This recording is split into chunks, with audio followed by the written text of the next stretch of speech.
folks. I'm just sitting out the back having morning coffee and getting the day started. Well, started about 3 hours ago, if I'm honest, but there's a bit going on, so a bit of catching up to do. Looks like Donald Trump's going to get arrested this week. If you're a Q follower, that will be a trigger. That's one of the Q drops, I think, from memory. I'm not that deeply into Q that I can tell you which drop it would be, but I do vaguely recall that there was something about the arrest of him being something of a sign.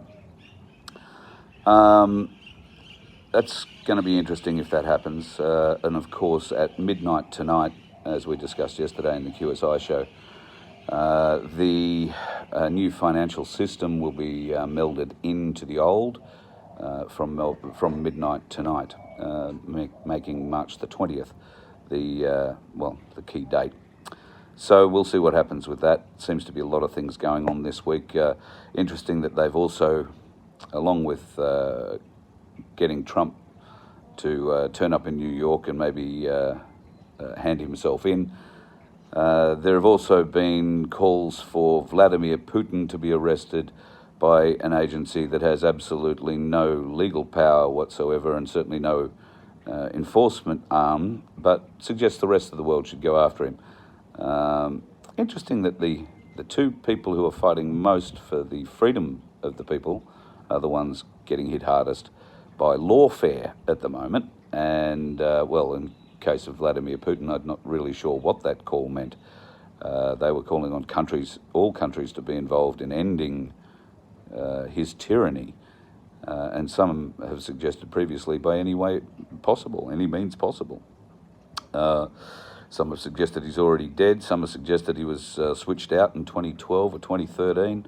I don't know. We're just going to have to wait and see on that one, I guess. Tomorrow night, if you happen to be on the Sunshine Coast and are interested in having a night out, we're going to do a live show at the Waterfront Hotel again.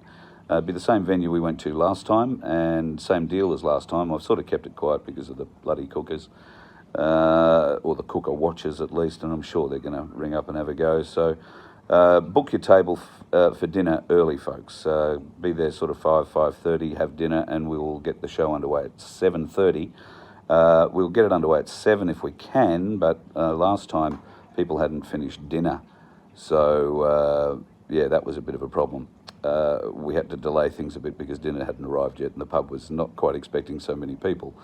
So that's tomorrow night at the Waterfront Hotel in Diddilabar on the, I keep calling it Diddilabar, on the Sunshine Coast, the same venue we were at a few months back. All great. I did see, hello everybody in the chat. I can't really see you because I'm on my mobile phone at the moment. We're only on Nun2K. I have seen the video of soldiers in the streets. I gather most of you have seen video of soldiers in the streets, and if you've looked up where Currarong is, you probably got a little bit of an eye-opener. For those of you who didn't look up where Currarong is, and that's where you see these troops walking down the street in between all the boats, Currarong is near Jervis Bay, in fact, very near Jervis Bay. So I have a few people who happen to be down that way, and I was talking to a couple of them, and they've given me a bit of a heads up on what's going on. There are two groups down there at the moment, and they've essentially set up a compound in two small towns, sort of on the northern edge, if you like, of Jervis Bay, or around the northern parts of Jervis Bay, get it right. And,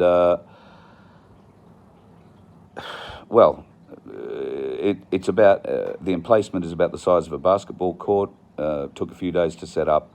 There are about 20, maybe a few more guys in each one. Some of them go out and do patrols. They are setting up interdiction points or roadblocks. And when locals are stopped at those roadblocks, they're asked if they would like to volunteer in the training exercise. Now, the training exercise apparently is for new recruits to learn how to interact with the population.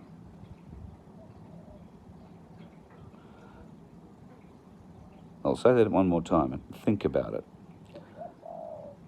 The training apparently is to let the recruits or the new trainees and we don't know if they're new or not, but they're saying new trainees, give them training in how to interact with the people, with the public, with the community. Now, it's been my experience that this sort of training does happen quite a lot. It usually happens in an environment where you train for the environment you're going into. So if you are going to interact with a Afghani population, you would do it in a different way than you maybe would do it with an Iraqi population or an East Timorese population. And you would do it very differently if you were going to interact with your own population, wouldn't you? First of all, why would the army be training to deal with the people? Just questions. I don't quite understand, and I'm sure many people will have reasons for it, and I'm all ears. But I can't, given what I do know, and it's a limited amount, I admit, I would ask all the veterans who watch the show, what are your thoughts about this sort of training?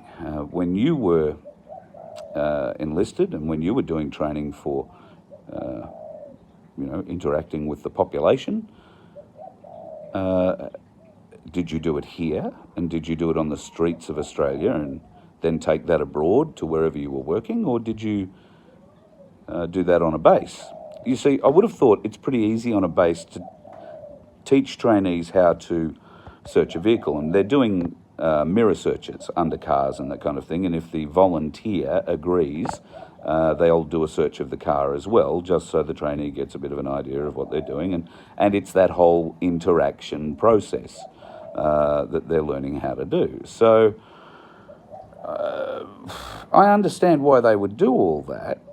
What I don't understand is why they need to do it in our towns, and because they can do that on a base. They can get one platoon learning how to use a mirror on a vehicle, and they can go and get the other platoon learning how to drive those vehicles to just drive past the mirror point. So learning the process, the stopping process, the interacting process, the searching process, can all be done inside the secure gates of any military base in Australia.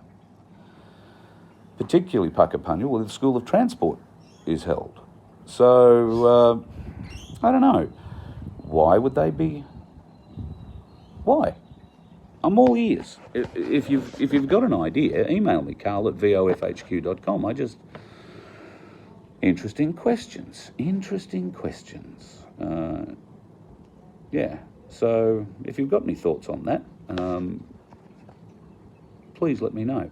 If you have seen soldiers on our streets in other areas at the moment, that just seems to be around Jervis Bay, but let us know.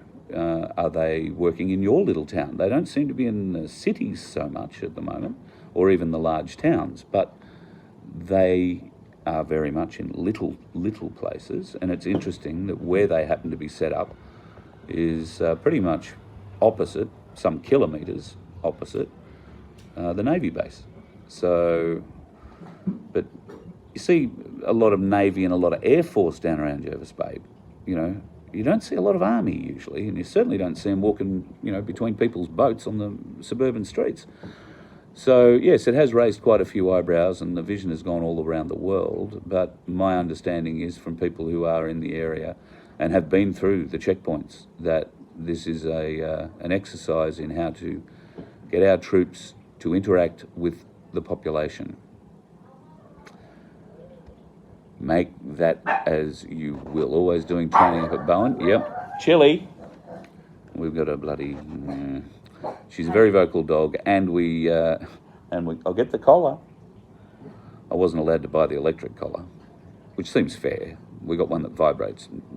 The look on her face when she barks and that thing goes off is bloody hilarious. Doesn't wear it enough, in my opinion. But anyway, we shall move on. I don't think there's too much else I need to cover today. Thanks for everybody's emails over the last, 12 hours or so from last night's QSI show. I appreciate the sentiments that you've put forward in a lot of those, and I hope people now are a little more understanding that I don't push anything here. I try and learn about things, and sometimes I will ask very stupid questions for a reason. And last night, we weren't trying to catch anybody out, but they were genuine questions, and I think it's helped people who are interested in getting into the digital coin world identify some of the pitfalls, because that's the whole reason that people like myself aren't involved. We don't understand it, and when we do go and investigate it, we get scared off by finding little things like I showed last night. Now, there may well be fully reasonable explanations for all that, and I'm looking forward to hearing whatever Jim and Jane come back with. Because it's all education, folks. It's all learning. You cannot make an informed decision if you have no information. And to have information, you can't just listen to one side. You've got to listen to all sides and form your own. That's what being discerning is all about. Listen to it all and form your own opinion. If you don't like my opinion, fine. Come up with one of your own and work for it. That's how discernment works, okay? Take in all the information. Ask all the stupid questions, even if you think you know the answer, okay? And I'm very good at asking stupid questions. And occasionally I might know the answers. I might be asking the questions for a reason. But there's a lot of emotion wrapped up in what we're talking about. And what people must learn and start to understand about me is that I don't get emotional about this stuff. There is no emotion in me about this. This is information, knowledge, to be able to make an informed decision. That's all we are trying to give you. It's all I'm trying to give me. You're just watching. So yeah, at this point, no, I haven't invested in anything, in a wallet, in a digital anything. Will I? Look, I think XLM, in my case, is something I probably would try. Would I try with $2,000 or $200? No, not in Nelly. I might try with $20 or $10, okay? Because if it's going to be that explosively rich and, bountiful when the change comes, then, people should know I've never been in this for money. It should be clearly evident. There are those of us that are making a lot of money out of this, and there are those of us that aren't. And there are reasons for that you're not aware of. But I think XLM is worth a $10 or $20 investment on my behalf, at least, because I can afford to, spend $10 or $20 on it. I can't afford to spend 50 or 100 or anything like that. But that's me and poker machines too, right? I wouldn't go in and put $10 or $20 in a poker machine. Not for all the money you've got. I've seen what poker machines can do to people.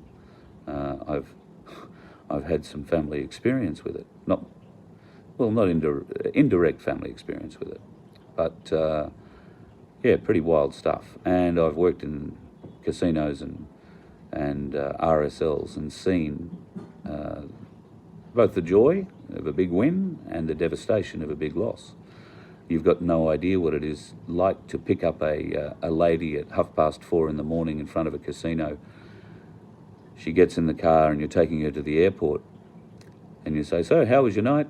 And she bursts into tears and tells you she's just lost her house. And now she's flying back home to Melbourne to tell her family to move out. So it happens, and I'm not a gambler. For a variety of reasons. Never have been, couldn't tell you what end of a horse to bet on, and not into gambling. But, we all have a flutter occasionally. I've probably bet a few times on the Melbourne Cup. I've had a couple of goes at Lotto over the years. I don't know why. So maybe I should give XLM a go for $10 or $20. I don't think it can hurt. And I'll get the experience of setting up a wallet, trying to understand what a wallet is and how it works and all those sorts of things. What wallet will I choose? Well, I don't know. everybody talks about Lobster, but there are many other wallets out there, and I'm getting a lot of advice from you guys about what I should be using. So I'm going to read all that advice. I'm going to take all that advice on board. I will investigate because, you know, there are people out there amongst you, believe it or not, who will send me bad advice and hope that I follow it. So thank you to those folks. We do see a bit of that. But, I don't know. We'll see what happens. So not in a position to do it yet. We'll just wait and see. By the time the flip comes, I may not have even got in yet. So I'll just be going along like the rest of us with the flow and relying on the small amount of metal that I can have and hope that that's enough to, you know, move us forward. So hoping you're going to have a bloody great Sunday. There are things to watch out for this week. Trump being arrested, some pretty interesting things going down Ukraine. The border has collapsed pretty much completely now between Ukraine and Russia. And I think Vladimir Putin's not terribly concerned about the order that one of those world councils put out saying, you know, you've got to get rid of him.